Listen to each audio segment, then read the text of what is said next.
Hello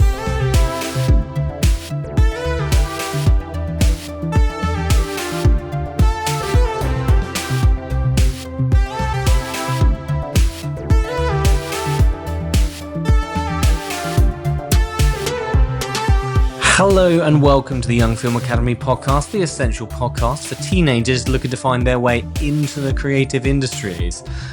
I'm Dan Allen, joined by Ellen Thomas. How's it going, Ellen? Yeah, I am. What you can say? I was going to say, into the creative industries. I almost wanted to interrupt myself because you can't go much more into something than going physically into an environment, a space, and all the things that populate it. Is my slightly awkward segue from our regular broadcast intro. I thought you were going to give me a chance to talk about myself. How are you doing? Yes, I'm doing great, Dan. I'm doing great. Fresh off the back of New York. Yes, I am. I'm feeling a little bit jet lagged, but this is my sort of first day back in the office, and pretty special way to be back. Yeah. Absolutely. Today we're talking to Suzie Davies, who is an Oscar and BAFTA nominated production designer, who has worked across a staggering amount of exciting genres and projects, such as the recent films Conclave and Saltburn, and then also Mr. Turner, starring Timothy Spall, The Courier with Benedict Cumberbatch, The Zookeeper's Wife with Jessica Chastain, and of course she has worked on the upcoming adaptation of Wuthering Heights with Jacob Elordi and Margot Robbie. So we have a lot to get into. Very exciting. So without any further ado, welcome to the podcast, Suzie. How's it going? Weather? Excellent. It is. How's it gone? You know what? The moment you said that, the sun, I'm not even joking, just sort of came through. That's me.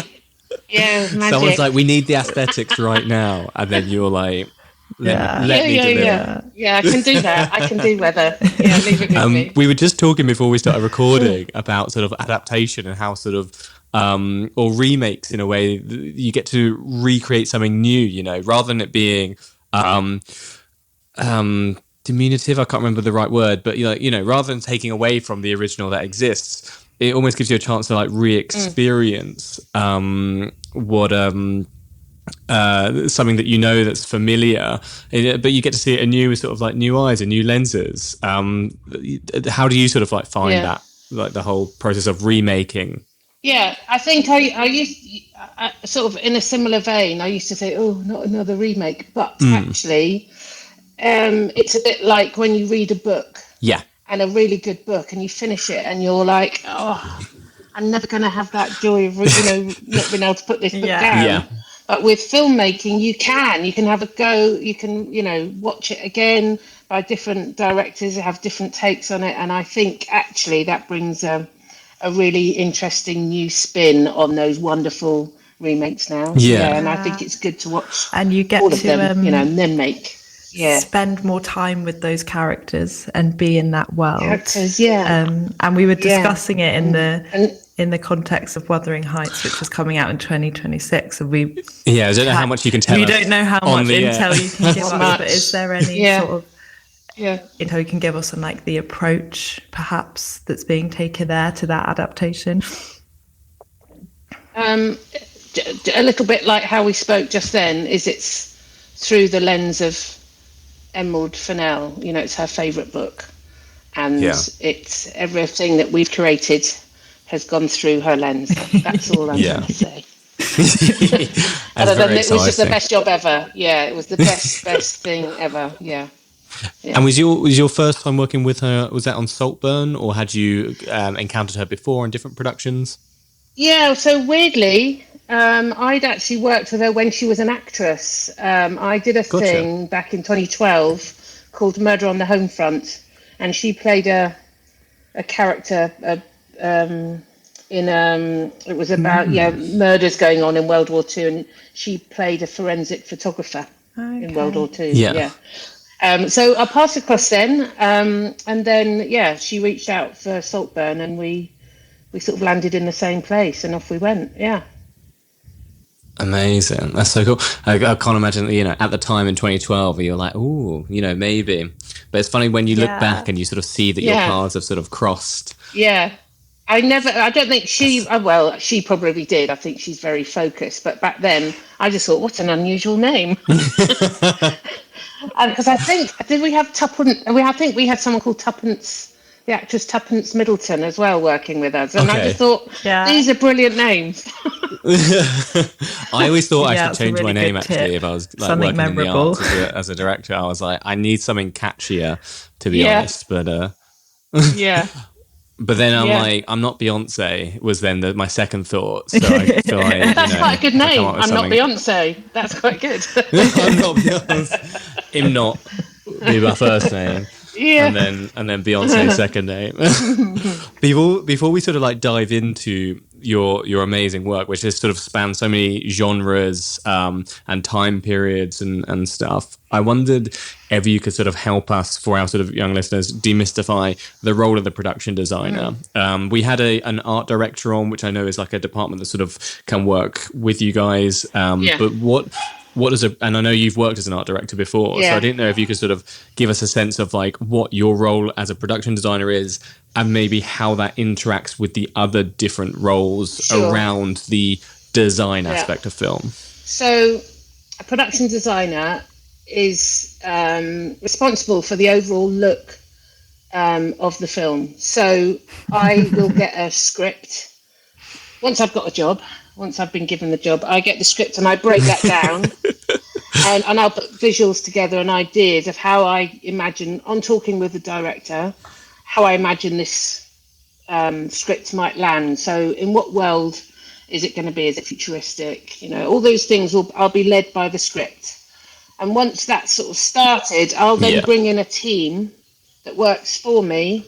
So I'll have a supervising art director who basically is then in charge of, again, maybe like on the last job I had a supervising art director, then 3 art directors. They all had assistants. Mm-hmm. And then I had a thing called a standby art director, lots of draftsmen and women, and lots of assistant art directors. So there is probably about 10 art directors, assistants or drafts or whatever within my team. And then I have a set decorator, and they'll have an art director as well. And then they're sort of they have buyers, assistant set decorators, and they're more involved in the furnishing and curtains and decor of the sets that I build. So I'll do some scribbles. Quite often I draw on an iPad now. I used to draw on just by hand, but I'm not a very good drawer. I didn't go to art school. Nice. You don't need to go to art school or film school. It's helpful, but there is a way of doing it. Here I am, having not been to film school, but just to get information across. So I now draw on an iPad by hand, but the iPad sort of helps me with my straight lines and things like that. And then I send that to one of my art directors, and they'll convert my scribble into technical drawings for the construction team to build up, or models for me to, like we use SketchUp a lot and CAD design now rather than hand drawing, just because it's so much quicker and so much more efficient use of everybody's time. And shareable. Exactly. So I can build a whole set without actually spending any money on wood and nails. We can build a set online. I can send it to the director in LA. We can walk through it. We can render it. All this happens within my department. People will render it with maybe some wallpaper that we've designed in the set deck department will get sent to the art directors. They'll put it into the model. We can work out how much that wallpaper is going to cost, and then show it to the production and say, this is how much it's going to cost. Can we start building? So that is sort of like my umbrella with art director, set deck, and actually then I'm also in charge of the prop team. Prop master will work very closely with my set deck department, and there's a slew of prop men, set dressers, swing gangs, greens departments, that all comes under that, and road coverings. If we're doing a period drama, we have to hide all the modern roads and things like that. And then on the other side, I've got special effects. I'm sort of involved in how special effects interacts with the sets. And then I'm also involved in animals and vehicles. So we sort of, anything that you see. Oh my God. And obviously location department as well. I will be spending a lot of time with the location team, looking for locations. You balance up whether you're going to build on a location or build in a studio or just use a location. And it's working that out in that prep period. So that's the sort of spread. And then obviously, as the one main thing about filmmaking is it's a massively collaborative team. So I'm always in touch with the cinematographer, the costume department, the makeup department, locations. I was going to say, because they want to know where the lights, where the lights can sort of go, right, and where you're going to put the windows if you're doing a build, and stuff like that. And I'm interested in that relationship with the costume department because it feels like a big sort of separate department, but that's but it's also something that you see. So, like, how is that relationship? Yeah, it's really important, and it's often I come on quite early onto a project, like sometimes before a director, because the production company need to put a pitch together of how it's going to look. But often the director will choose me, and I'm on board probably 2 or 3 months before a costume designer. So I always feel really bad for them because actually most other departments come on a lot later than me. So I've got all this knowledge that I want to try and give to the cinematographer and the costume designer. You sort of have to quickly explain why you've got to this, why we're doing it this way, this is where we're at, and then they can start sort of like throwing things back at you, and you start to find, everyone sort of finds that sort of cohesive join of the look of the film. So for instance, I've just done this film Conclave, and that was hugely important that I worked closely with a costume designer because we played with the color red, and in my design, I needed to make sure the cardinals in their red outfits were the mainstay of the whole film. That was like our thread. So Lizzie Crystal was the amazing costume designer, and her choice of red had to be the priority choice. Yeah, of course. I couldn't choose my reds until she'd chosen hers, because we're going to see these men all over the place. So once we did lots of camera tests on different fabrics and whatever, and then when she landed on her color palette, then I was able to sort of like pull all these different tones around her red that I then played on the set. And I had to work very closely with her for that. That wouldn't have worked any other way. Interesting. So, I mean, when you say that she was choosing the color red, was it not a matter of that's the exact red they use, so we're using that? Was it far more nuanced than that? Yeah, far more nuanced. I think the production company would have loved to have used the red that they actually use in real life. And the costumes, because that would have been a lot cheaper, because there were some cardinal costumes in the back, in the back of the building at Cinecittà Studios, and that would have saved the production a lot of money. But, and quite rightly, she held out because it was a very orangey red colour in actual fact. And it's been interesting not very to watch cinematic. The recent Conclave to see, not very cinematic at all, and the costumes sort of aren't fitted. I mean, her costumes, those cardinals looked amazing because they were serving. Fitted in slightly, they were, weren't they? It was a whole Balenciaga sort of vibe going on, you know. I was like, maybe I want to be a cardinal. Yes, I know. Yeah, the choice of the fabric as well, the way it hung, just meant it had a density. This fabric and this colour, it was slightly stronger, punchier red. And once, I mean, everyone goes on about the costume, so good on her, because she had to fight a little bit. I mean, Edward Berger was absolutely in agreement with her, but it took a bit of encouragement to encourage and persuade the production that let's change the red, because it's going to be a big piece, you know. So yeah.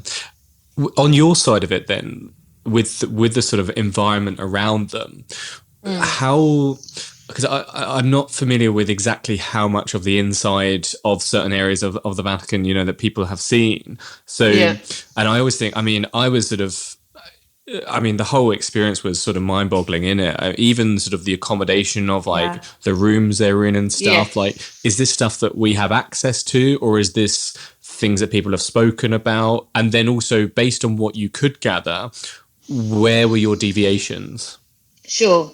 So, on the majority of films that I work on, I have to remember it's a cinematic storytelling piece. So I'm not doing a strict documentary. There will be designers that are much more precise about being correct for period and all of that. I'm not.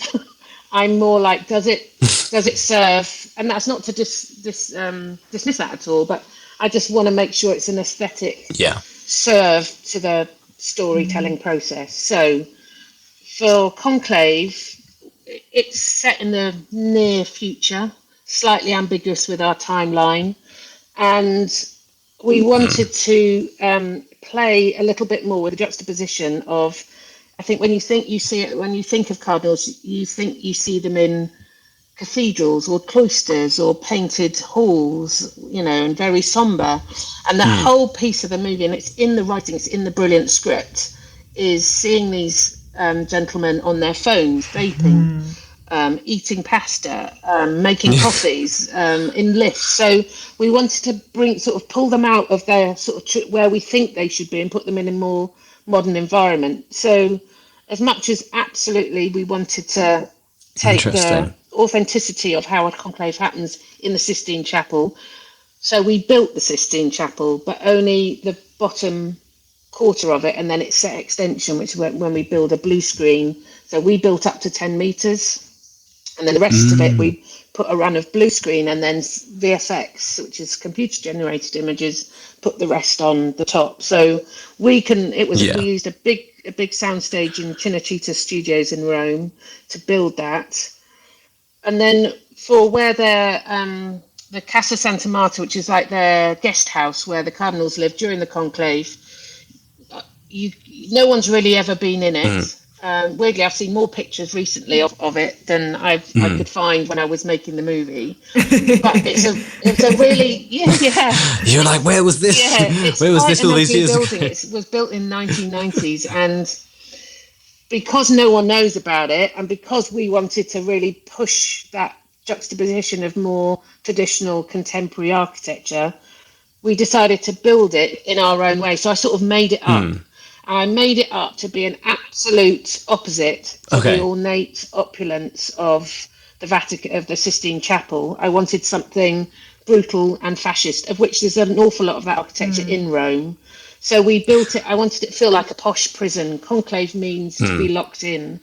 So I wanted it to feel like they're in a lockdown. Yeah. That's sort of, I think, the energy as well I got from like the bedrooms is sort of like, those corridors, they're so brutalist, they're such like harsh right angles that you're sort of so used to almost like, I want to call it, I don't have all the vocabulary, but almost like cursive architecture where you've got all like the swirls and the stuff of the church. And then, it's just such straight lines that sort of do ooze the genre, because it's shot and filmed and cut and plays exactly just like a thriller more than any kind of like historical pick, right? Yeah.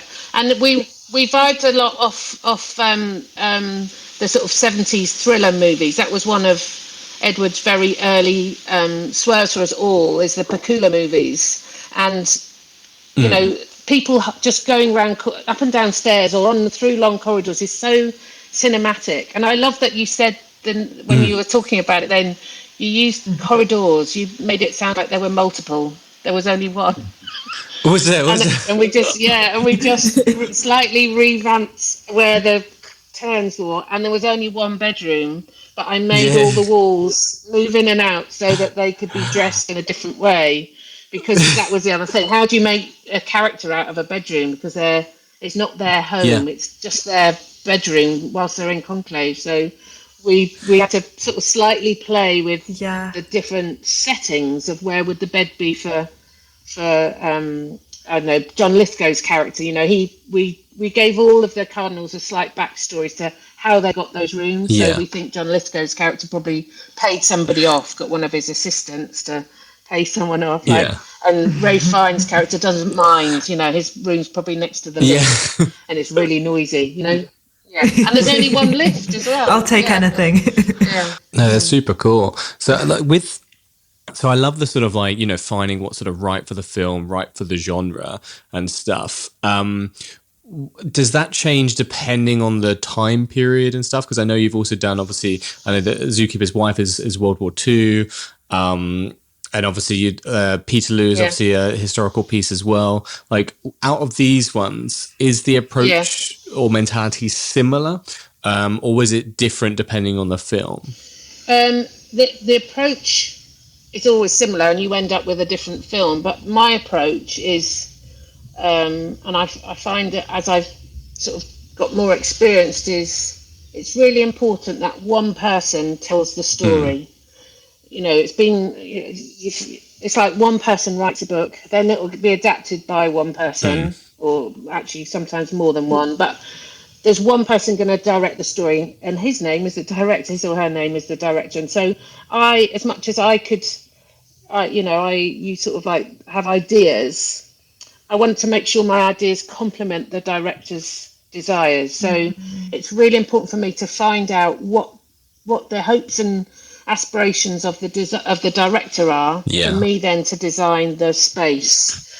Otherwise we'll be disconnected and I could spend a lot of time and we just won't match. So I need to try and land with that, with where's the director coming from. Now some directors are very clear and have very strong mood boards that they've done themselves, or are very visually orientated. Some don't at all. Some sort of like to sort of hand it over to you and then you come back and then they look at things and go yes no, and you start build the building blocks.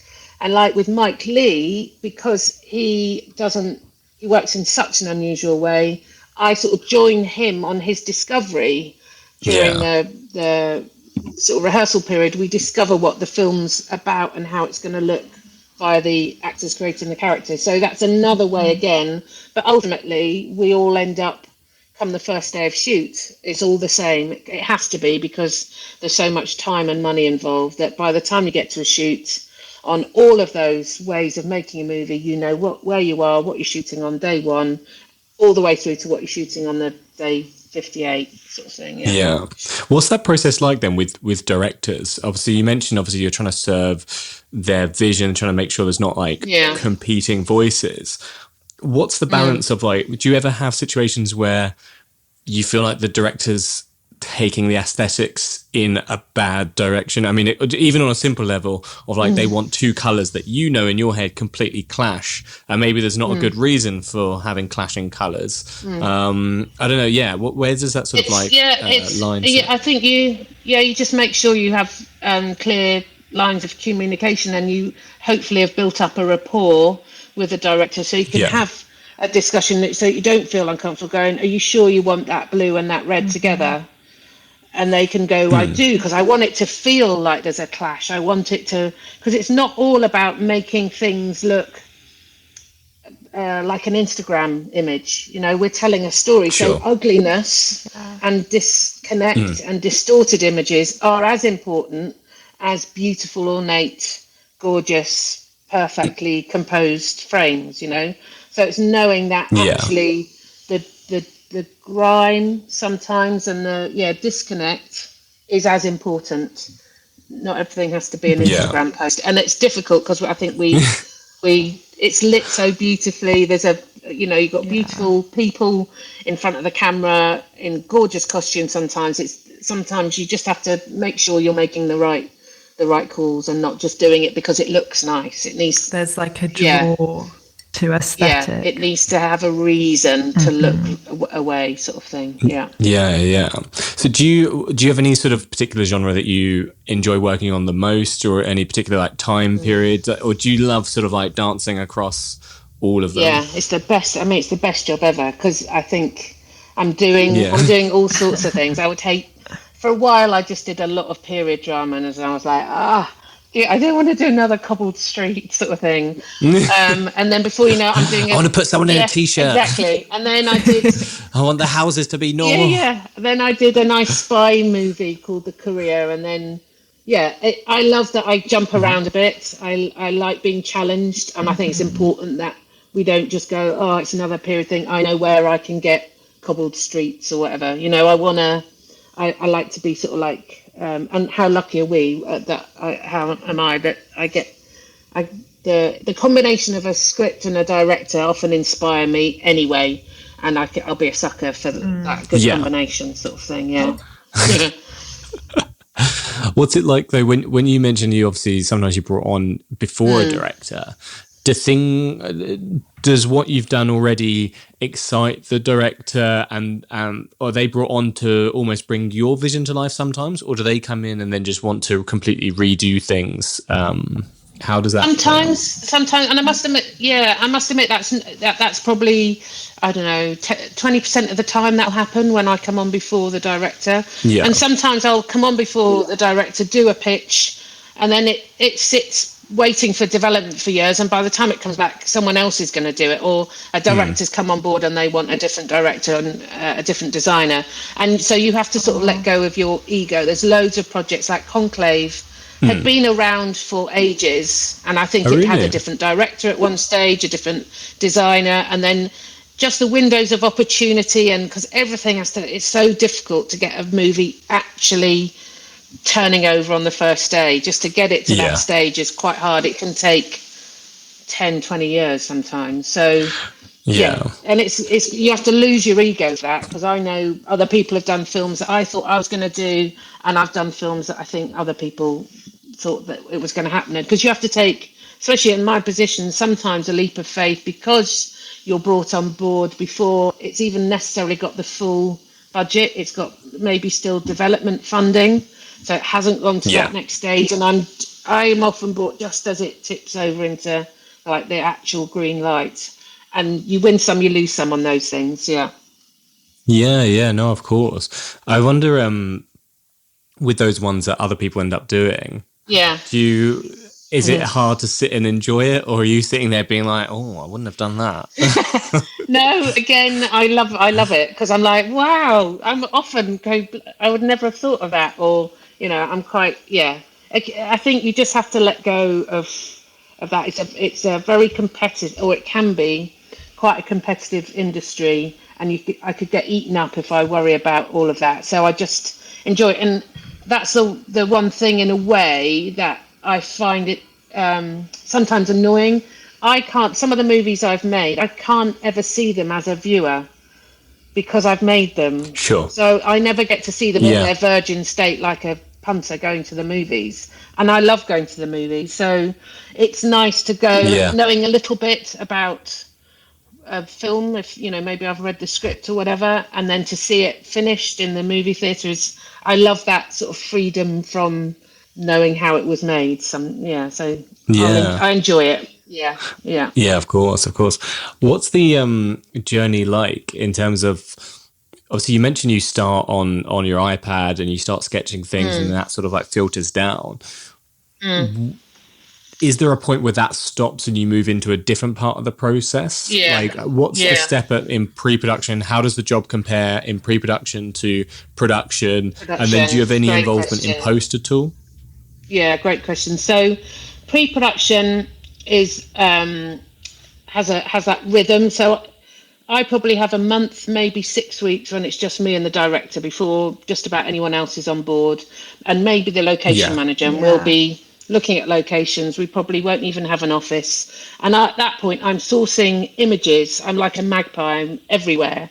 Images, I'm going to galleries, I'm like just stealing anything from Instagram to galleries or articles on this, that and the other, whatever I found in the script I want to bring. So I make all these photo streams of images, and I chuck it all in, because those images then I'll talk through with the director, and just those, and quite often that'll be in the back of the recce van, and right there is where a design gets sort of nailed, and I get to, via osmosis almost, understand where they're coming from. And we will vibe off images, and maybe they'll bring some images, and we'll just be driving or going, I like that colour car, or interesting how the light comes through down that corridor or whatever.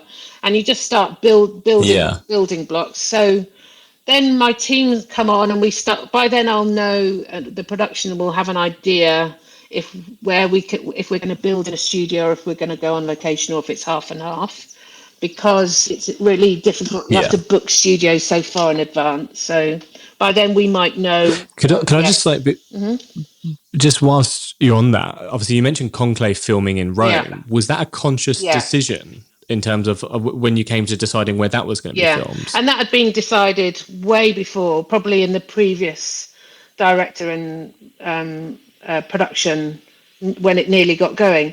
The main reason that obviously we wanted Rome for Rome, you know, and also the tax breaks. So there's a really healthy tax break. It's really true, and that's massive because you're filming a story about Rome in Rome.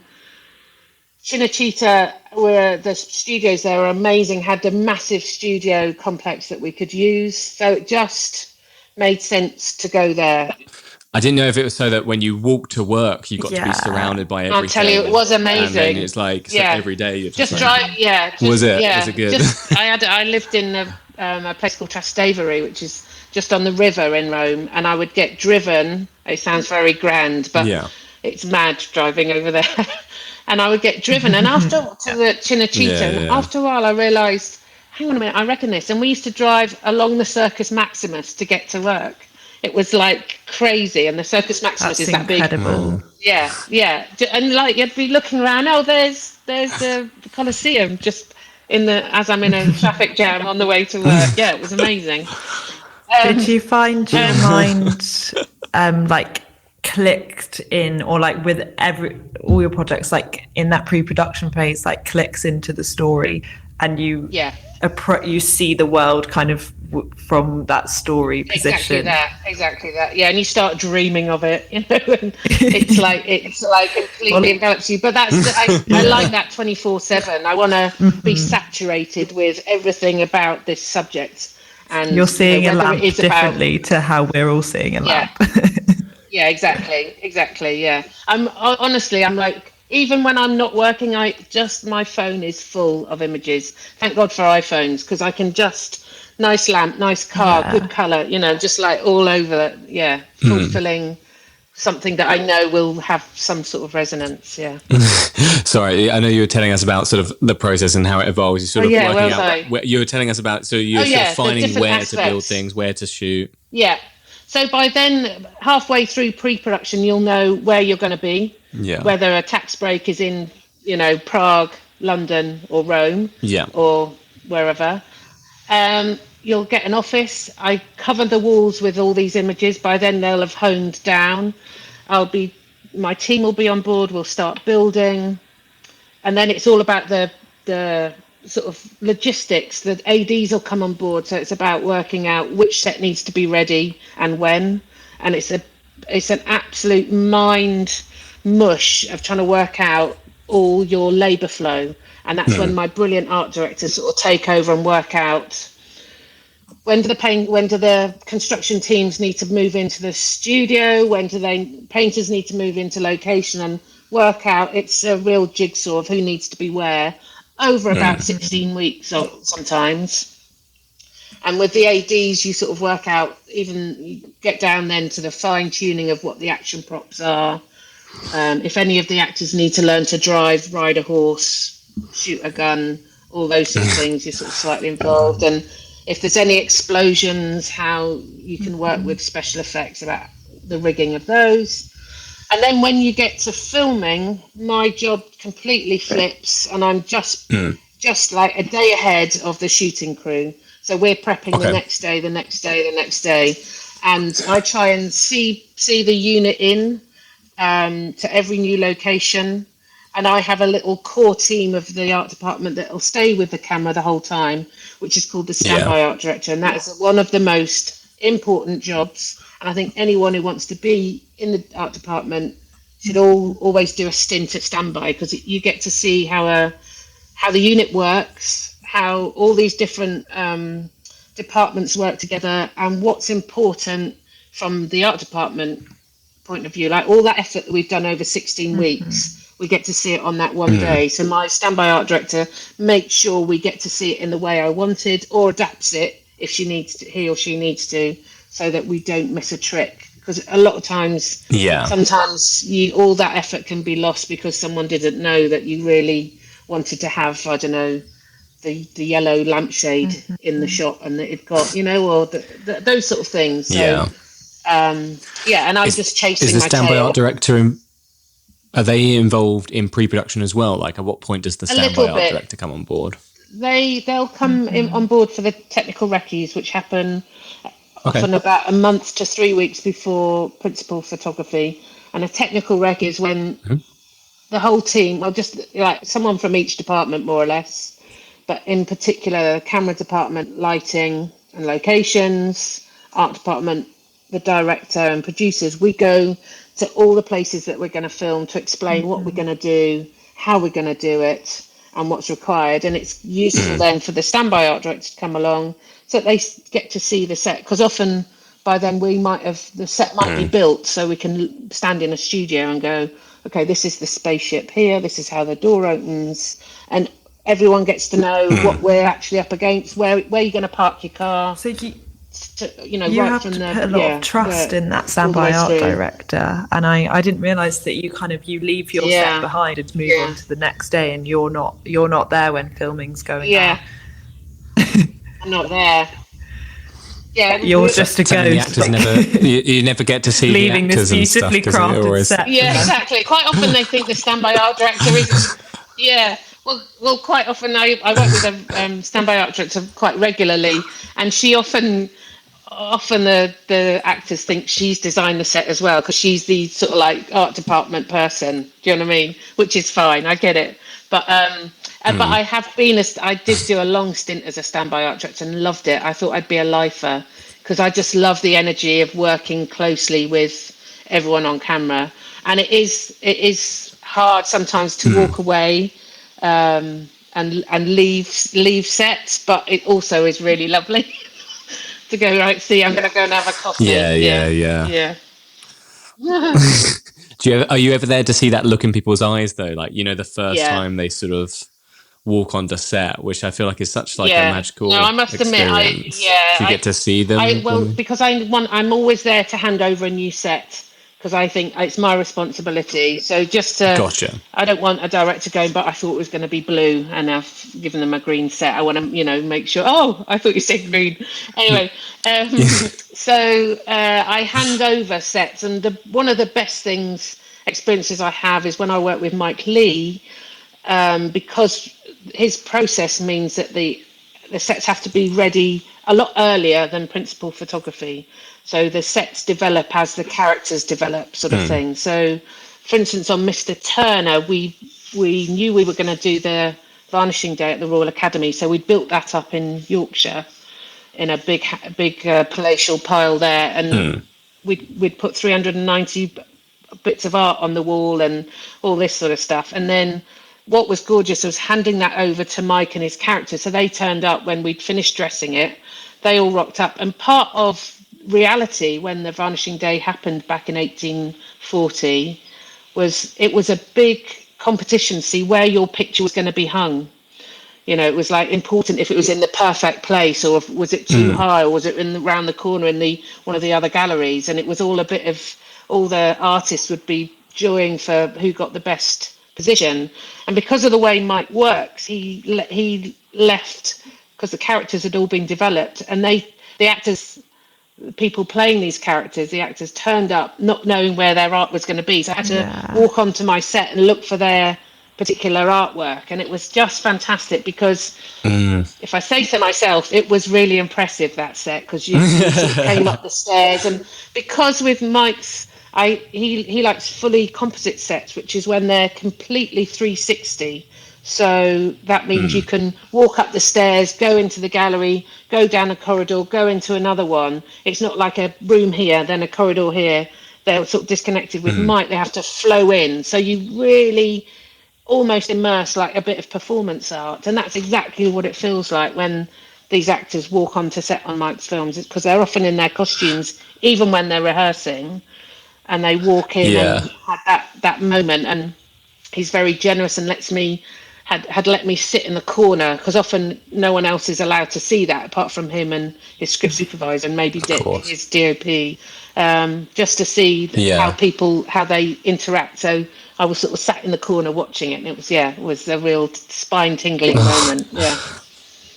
It must be so cool, because I mean, you know, I suppose you're trying to make your spaces and locations feel as authentic as possible in some way, but seeing people actually act and perform within those spaces, I don't know, do you find that breathes life into them, or do you think they have like an inherent life already? No, the actors are like the absolute icing on, very necessary icing on a cake. You know, I've created these environments often for actors to inhabit, so I want them to feel as comfortable or uncomfortable, depending on the story beat, as possible.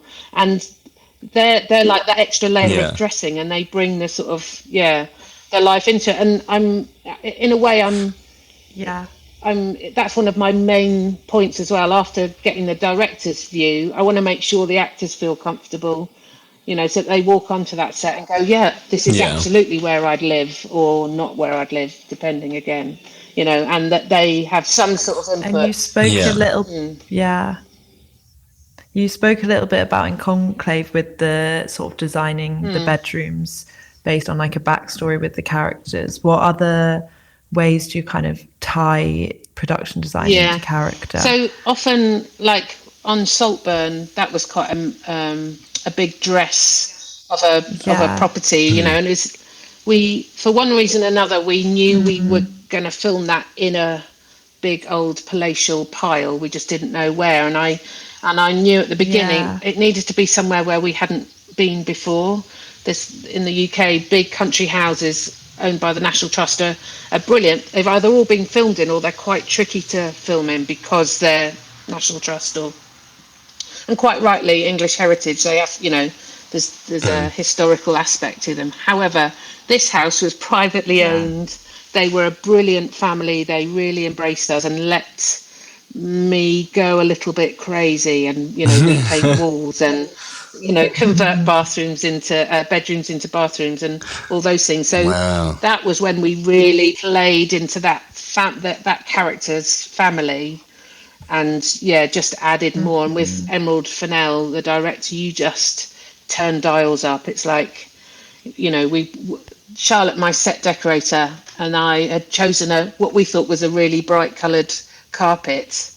And then Emerald looked at our choices in our office. You know, we had it all up on the walls, like I said, all the images. And she's like, no, it needs to be that pink. And it was like so strong. And those sort of choices, once she said, oh, it's that pink, then we know, okay, we need to take that dial out, put another dial in, and then turn it up to 10. You know, it's really just keep going sort of thing. So, and I think those little pointers inform it. What's really striking about Saltburn is that it's like this opulent sort of like English old estate, but then it's also got this really strong like 2000s sort of nostalgia aesthetic. And you said earlier about like, oh, I did so many period pieces and now I want to do something more modern, but it's almost like in Saltburn 2000s became like the period piece, exactly that, which is crazy to say, but the 2000s can be a period piece now, but like that was a really amazing kind of contrast, the sort of opulence there, and then the sort of more like tacky student vibe, and it all exactly that, and it all sort of like made absolute sense. And again, when you have such a strong director with such a great script, everything lands. So of course you're going to have shiny slash curtains next to ornate tapestries that are worth millions, and it's going to work, you know, absolutely. You're going to have neon coloured candles on a 18th century dining table, and it's going to work. You know, you're going to have, you know, brightly coloured sweets coming out of an octopus's claws sort of thing. It's going to work. Yeah, it was really good. It was fun. I suppose with that, sometimes you must be thinking, I trust this director a lot, because if I didn't, this all sounds crazy.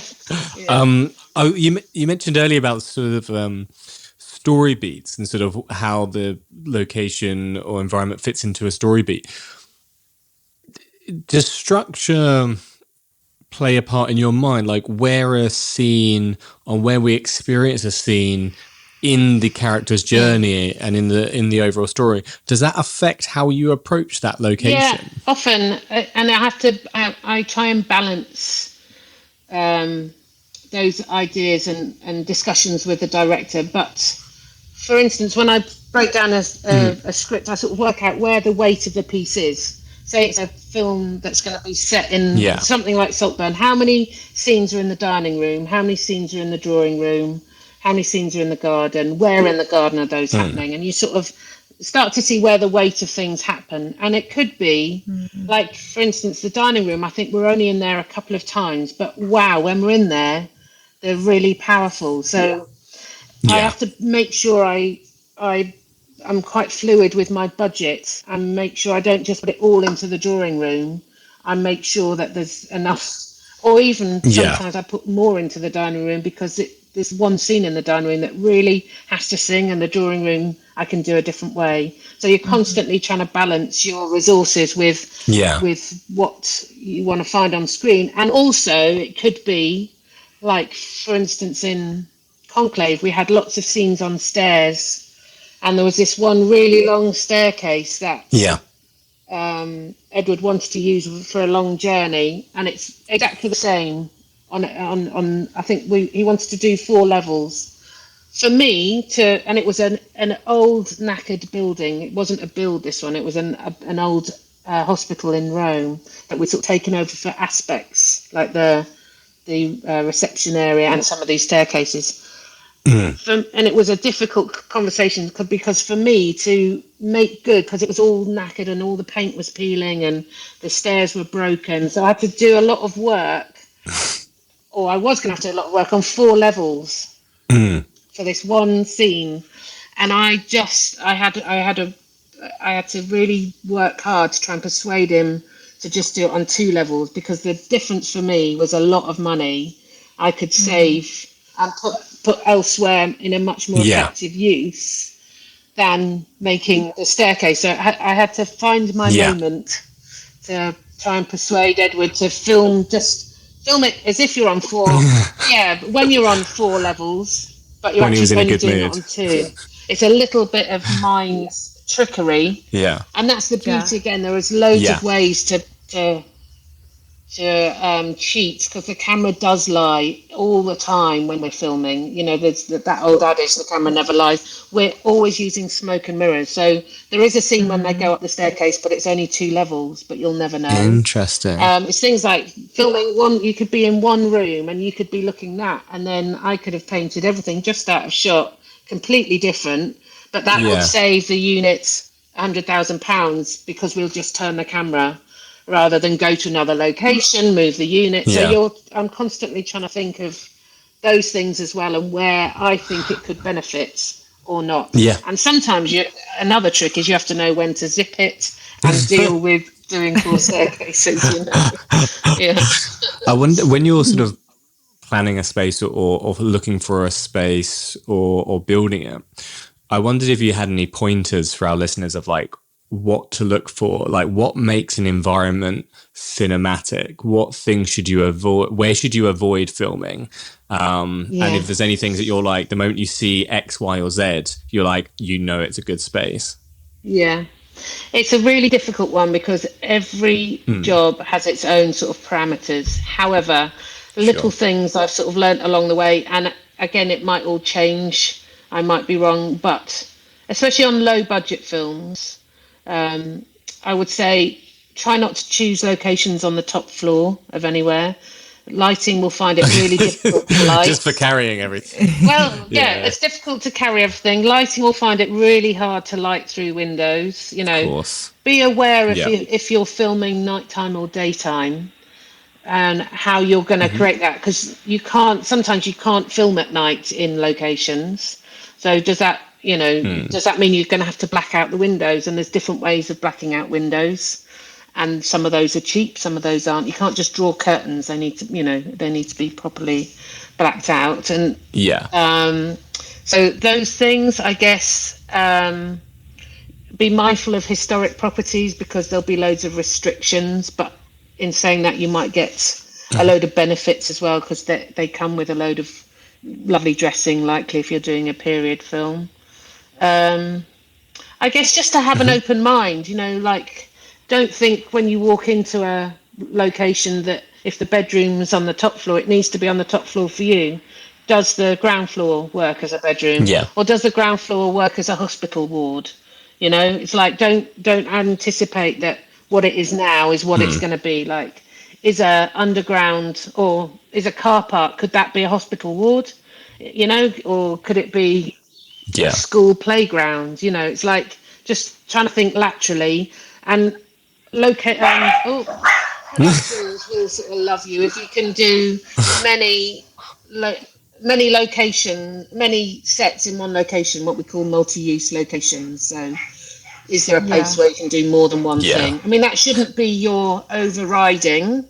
It should always be about the script, the director's objectives, but have in your back pocket, how can I please production as well? Because then they'll help you along the way. Yeah.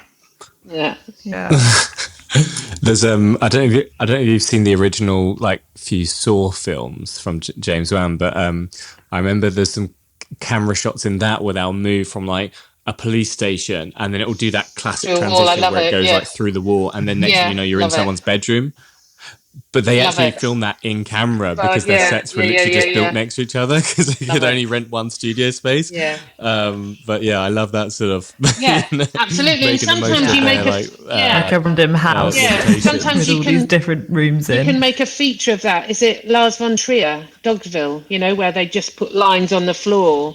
That's interesting. And I wonder, whether there's sometimes if you have no money, where how far can you push the aesthetic? Sometimes a boundary of a location or a time span or something can actually inform and inspire the design and make you think of something silly. And that's another time for pre-production is all bets should be off. You shouldn't necessarily worry about the budget too much at that point. It's more, what is their desire? What is the requirement? What is the idea? And then work out how to do it, So don't feel restricted at the beginning. Throw it all, everything, for sure. Everything should be possible. And then work out, okay, let's keep that one thing, but we might have to lose these. That sort of balance out. And I think people go sometimes into projects with a really specific location in mind and be like, I want to use this location because it sort of represents something to them. And they have this dream of I want to film in this location. But that might not necessarily be the best location or the best way to tell the story. Yeah, and I think you have to use a bit of psychology on those moments. And it's all about communication because you don't want to rain on their parade. You want to understand why is that? Why? What is it about that location? Can I find you something else rather than just dismissing it straight away? It's a very delicate balance of psychology. Yeah, it's what is at the core of that desire? And it's the same from the other point. Is I might hate it, but they really want to do it, and you have to sort of okay, I'm going to have to give up. I'm going to have to bend, more to join into that and try and make this work. Does that happen? Does that happen often? Is there normally one location per project or one space or element of a project? I think it's changed again only because I think my communication is better, so we never get to that point. During prep, I think there's a very, very quickly there's a vibe, and you just I don't like to let it get run away, sort of thing. So hopefully that doesn't happen that often. So just before we head to our last couple of questions, I just wondered about the skills required for someone to do what you do. I know you mentioned that you do a lot of drawing early on. But although quantified with the fact that you said you weren't the best drawer in the world, I wondered what sort of skills, hard or soft skills, are sort of required. Do you need to know how to build stuff at all? What sort of things do you need at least an understanding of or a skill set of? I imagine having some kind of, sense of visually, like, it's just maybe good taste is a minimum requirement. You know, the beauty is, I think, in the industry is that when you actually come down to it, I reckon maybe 50% of a film crew have never gone to film school, you know, have come from a different walk of life or whatever. So I would say the highest thing on the list of requirements is just an enthusiastic curiosity for storytelling. Doesn't, you know, if you want to join in, there's a certain character trait about a film unit, about filmmakers, and you either have it or you don't. And it's difficult to say, but I think it's an enthusiasm for storytelling, skills that would be useful. So yes, it absolutely would be useful to be able to draw and do technical drawings. That would stand you in really good stead to get into the art department. But also graphic design is a really good way in, you know, because we often have to create book covers or newspapers or shop signs, and that's often a really useful role in the art department because you can see everyone else what they're doing, and you have to interact with construction a bit, and all of that sort of like minutiae within the department. Interior design, you know, that's a useful thing. Architecture, useful. A knowledge of films. Just go to lots of films because they're often inspiring. You know, I've got fine artists and sculptors that work with me, and I've got people from accountancy that work for me. So, you know, it's a real mix because I need accountants would be useful in the art department. Coordinators, people are really good at organising all those trades, like when do we need a painter and when do we need a chippy, just the organise, you know, if you're really into lists and things like that, that could help. And sometimes just being in an art department can inspire you to go in a different direction as well. I think the art department has is a nice department to be in. One, we're the most fun, we have the most potential for having fun making, you know, who else gets to make a 50-foot dragon or a bathroom in a stately home sort of thing. But also we interact with all these other departments. Yeah, of course they have, but on the whole. Have there been any last minute, like, actually, could we just repaint the entire space? I don't know. I'm trying to think of what hell on earth would be. No, well, exactly that. That happened on just a slightly lighter shade of blue. Yeah, on Zookeeper's Wife, I don't remember, but we had the all the characters lived in a bunker underneath the house in where all the animals would live. And as much as we'd done the white card models, we'd built it, the director and DOP had seen it, was all ready to film for the next day, and they were on location like 2 hours away, and on their way back to come back to the stages, I get a phone call at like 6 o'clock at night going, we've just spotted a thing, and we want the ceiling lowered in the bunkers because it feels too high. It was a really good call. It was too high, but I need to lower a ceiling in all of the sets by tomorrow morning. How do you go about lowering a ceiling? Yeah. No, it was brilliant. We made headers, which are a really good trick. Again, smoke and mirrors. Headers are bits of scenery that basically cross through the ceiling. It's difficult to explain, but we basically put 4 or 5 headers in the set. So when you're looking on a long shot, it looks like the ceiling's 4 foot lower, but because they're lower in regular, so you didn't actually spaces, move the ceiling. You didn't push it down. I was no, yeah, but it was us and the prop master and my art director and my set decorator. So I think there's 4 of us with some canvas making some boxes of these headers and then painting them ourselves and screwing them in that night. So we did. It was 4 of us doing a night shift, but we did it. And it was that whole swan-like when the unit turned up. Well, like, we've just got here drinking our coffee. Yeah. When you say headers, is that like beams almost, like wooden beams sort of across? Gotcha. Wooden beams, but but we made it look like plasterwork sort of thing. Yeah.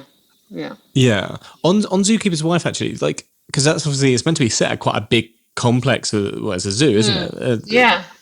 Was that a real composite of loads of different locations and spaces, or was that? No, we built a zoo. We built it. Yeah. Did you? No way. Yeah, yes way. Holy moly. So basically I've been on recce's like all summer in Prague, in the Czech Republic, trying to go to all every zoo available. We went to every zoo, and because most of the time, most of the aspect of that zoo is when it's been blown up. It was difficult to use an up and running zoo, and back in the day, zoos were such a place of opulence. Really, they were like the animals were shown in little jewel boxes almost. So I found a disused exhibition park in Prague, in the centre of Prague, that had some roadways, and it was all a bit broken down, but it enabled me to plot that main drag. So we built the villa there. We built the elephant enclosure, the lion and tiger cages, and the monkey cage. That was all built, and we just plopped it in there. And underneath it all, I'd pre-blown it up because we filmed for a week in its perfect condition. Then we went off to another location for 2 weeks and came back, and it needed to be destroyed. So we sort of destroyed it before we filmed there. Then put the good stuff on top. So it was quick to take away and reveal the. There must be such a weird place to walk around as well. We had real lions and tigers. So obviously the lions and tigers, I imagine, weren't there the whole time, right? They were there for the days that they were going to be. So then the rest of the time, you've just got this grand sort of empty zoo to wander around, which must have been such a surreal place to explore and wander. It was a bit weird because we had some taxidermied animals. And the world's strangest zoo. And some fake fur.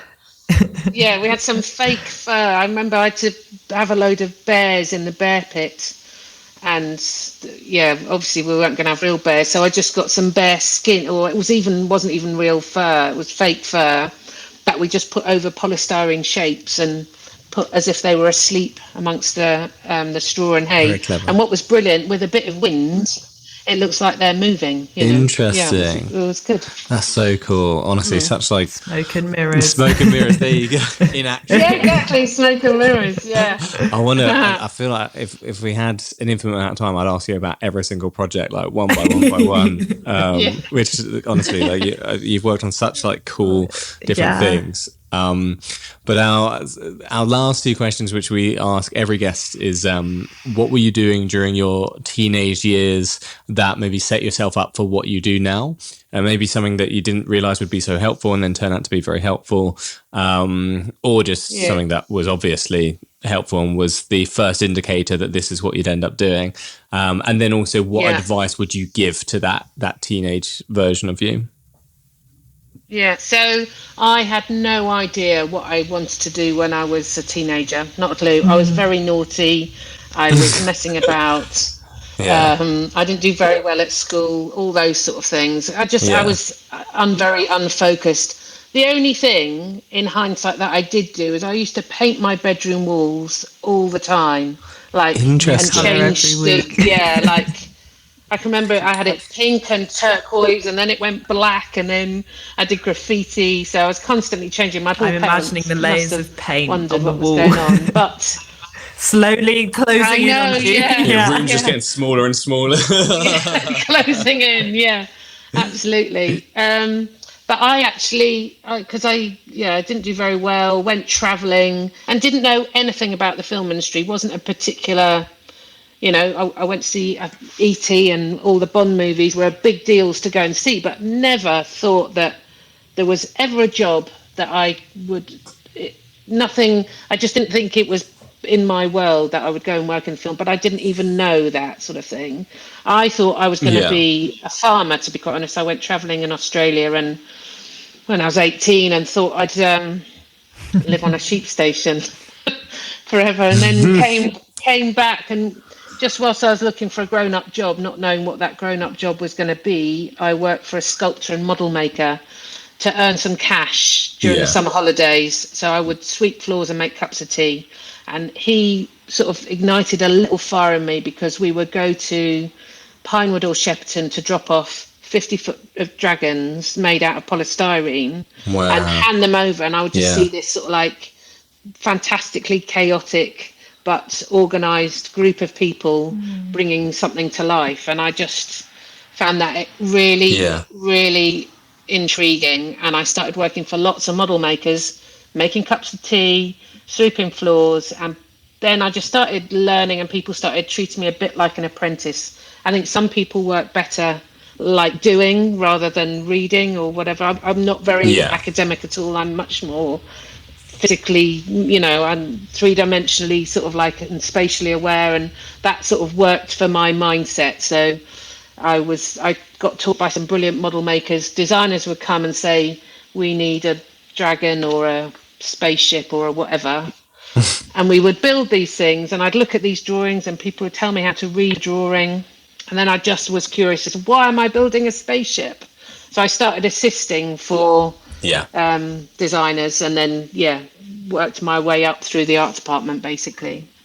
So I would say that the pointers would be to sort of say yes to anything you can, only because I'm now working with like runners and people who were making cups of tea with me 20 years ago are now running big production companies, and we've stayed friends, so every job has an opportunity. I found like every job was a little ladder somewhere else. And if you go in with that mindset of thinking of it as an opportunity, even if it's a day or a month, it's sort of worth getting to know everyone else. Because especially when I first started out, I did lots of low budget movies, lots of freebies. I'm not even sure you can do freebies now, but they were just useful learning curves. And just, I think once you've sort of like decided that that's what you do, it was just good fun, I just enjoyed it. And I guess that's the other thing, not to let yourself get too wound up by it. It can be a very difficult industry because of the feast and famine of it. But if you persist, it'll pay you back, sort of thing. And that's the other thing, would be persist. Send CVs to anyone and everyone. When I wanted to make the jump from art director to design, because I can't draw very well, I couldn't become like a draftsman or woman. It just wasn't. I wasn't ever going to be good enough. I could have gone and learnt to draw. I must admit that probably would have been a route. But I just sent CVs to anybody and everybody that I'd ever worked with saying, don't even remember me. I used to do this. I'm trying to be a designer. I've done some low budget movies, if anything comes up. And I sent probably 100 out, and you get about 3 or 4 replies. But don't feel disheartened by that. People will give you 3 or 4. And one of them just said, well, if you can meet me now, I'm just getting off the train with a director at King's Cross, come and meet me now and we can have a chat. So I did, and I got a job just because I could like quick. So it's about being persistent, and curious basically. And nowadays you can make movies on your phone. Like technology is amazing. Make a movie on your phone, see how that works. Do you want to be in the art department? You probably should be, because it's the coolest department. But maybe you want to be a cameraman or woman. Maybe you want to be a director. Maybe you want to produce. But have a go at everything. There's lots of different areas, and it's good fun. I think that's brilliant advice. So, Suzie, thank you so much for joining us. This has been a real treat, and a privilege to chat with you and learn about your experience in the industry. No worries. I've enjoyed it.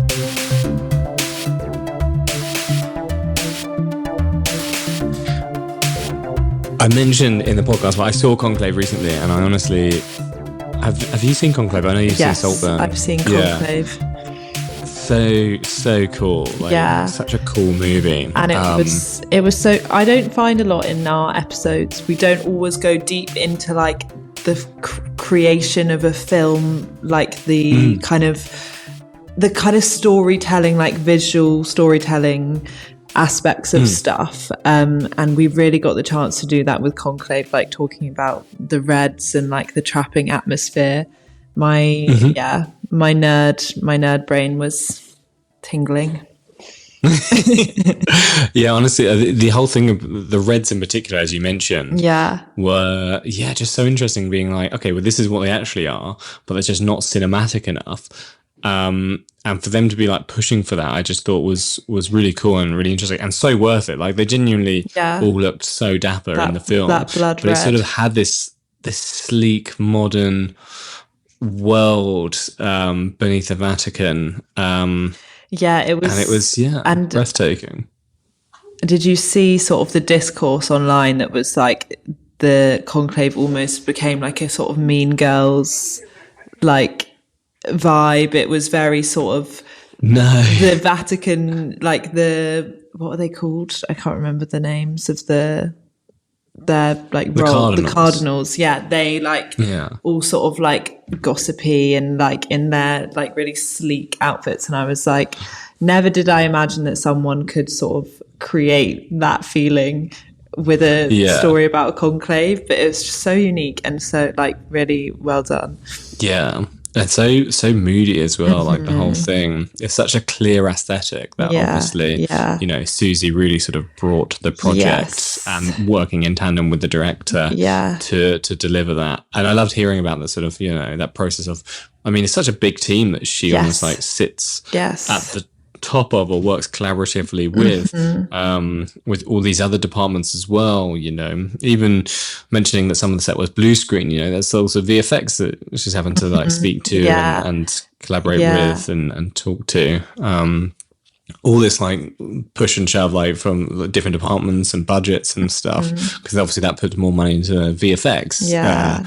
But saves them budget in production. So it's like, and obviously, like every aspect of filmmaking is really important and plays a crucial role. But I think production design, it's what you see. It's sort of the first thing you see on screen and what brings you into the world of a film. And say if before you sort of go deeper, it's that initial kind of connection you have with the film. So it's very important. Absolutely, I agree. Do you have a question? Yes, for us? I have a question from Caleb, who is 19, and Caleb is asking, when deciding on the production design and look for your film, where do you begin? Pinterest. yeah. Which is like the classy Instagram. I've heard someone say about Pinterest that it's like social media without the social. So it's just, I like that. It's media. Pinterest that's like, jokes aside, that is a really, really valuable resource. Because you could create boards, right? You can create these mood boards and gather things together, and you can also add stuff that's from without Pinterest. So there's stuff outside of Pinterest you can still add to your board within Pinterest. And Suzie was speaking about like those initial stages, like pre-production, where her mind sort of clicked into just anything can be inspiration. So I think that's sort of like setting your sights on just anything and like seeing like how could this relate to my storytelling, and also like getting physical with it, like not just being online and looking at stuff, like printing things out or just like bringing models or like ripping things out of magazines, just seeing it on a wall, I think can also making it tactile in a way, right? And moving things around. I actually quite like the I know Suzie recommended sort of also that she'll go to galleries and stuff. Yes. And I think it's really powerful to walk around a space and see things that you otherwise wouldn't. You're not beholden to algorithms and digital stuff. And you're more likely to encounter something accidentally that actually ends up proving really useful. You know, if you're looking for sort of dark, moody corridors, you know, actually what you might find is when you go to a gallery, you see a painting of a particular corridor that then makes you go, But if that was dark and moody, that would be really cool, you know? So you're forced to look outside of the box and discover things that you wouldn't even necessarily be able to think of the key words to feed into that. Feed into that search. And so I think, going to those spaces and immersing yourself in it going beyond, very useful. Going beyond 2D, like being in a corridor, like go and be in a corridor and figure out what the most important things are about that space. Yeah. Which you can't 100%. Do when you're looking at a picture of a corridor. Like, how does it feel to be in that space? How will the characters feel to be in that space? Yeah. It reminds me, we had an episode ages ago with a friend of mine who works in costume department. And she was talking about sort of story being told through costume, and I think it's it's the same for every department, in a way, and sort of how is that space going to make your characters feel? How is the aesthetics going to make the audience feel? And can you mirror sort of the journey that the character's going on? Even on my own films, I know when we've gone to the same location multiple times throughout a film, it's like, okay, well, what can we do this time? How can we make this scene not look exactly like the previous scene? Is there a way that we can shoot it? Is there a way that we can light it? Is there less lights on this time? Is this a darker moment in the story? Can we represent the same space but in a different way because of the different feelings the characters are going through? And I think there's lots to think about. And I think you're building a whole world, and you need to think about what the key things are in that world and what is sort of essential to your story and how you can translate that through your production design. Yeah, 100%. But yeah, guys, I think it's been very wonderful. Yeah. Thank you for listening. Thank you so much. Thank you, Ellen, for joining me on this journey. And a massive thank you to Suzie. Keep your eyes and ears peeled for Wuthering Heights, which I'm sure there'll be a trailer for soon. Yeah. Which we're very excited about. So we'll see you guys in a new episode. And do send your questions to podcast@youngfilmacademy.co.uk. Bye.